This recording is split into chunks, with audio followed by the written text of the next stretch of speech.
When I was younger, one of the things that I loved the most was spending time with my family, specifically in the garden. I've kind of always carried that with me in life. I've always loved to bring flowers and plants into the house, and it always makes me smile.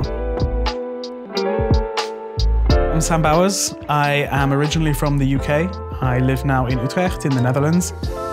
When I first came here, I really wanted to try and feel at home, and one of the things I kind of found first in the city was this flower market that happens every Saturday, and it became a kind of a focal point for me and my friendship group to always gather there on a Saturday morning, you know, get a cup of coffee, look at the plants together, look at the flowers, pick them out, talk about them, and then, you know, bring them home.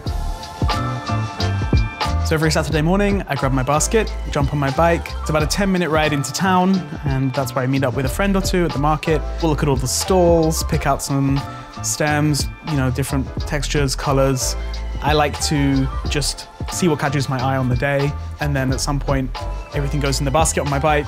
I head home, and that's when I get to, you know, really get creative with everything. So I kind of lay everything out when I get home on the kitchen island. I try and mix textures, colors that complement one another. So I'll just pick maybe one bright color and start from that. So whether it's a bright pink or a bright green, maybe a yellow, and kind of go from there. Add in some foliage and make sure the shape stays consistent until it looks right. When it's done, I usually spread everything through the house, you know, make every corner look bright and cheerful. Flowers, as long as I can remember, have always made me smile. And being able to continue that and be able to bring like not only something soft and beautiful into my house and something natural, but also like a memory of that day with my friends, it's just the best thing.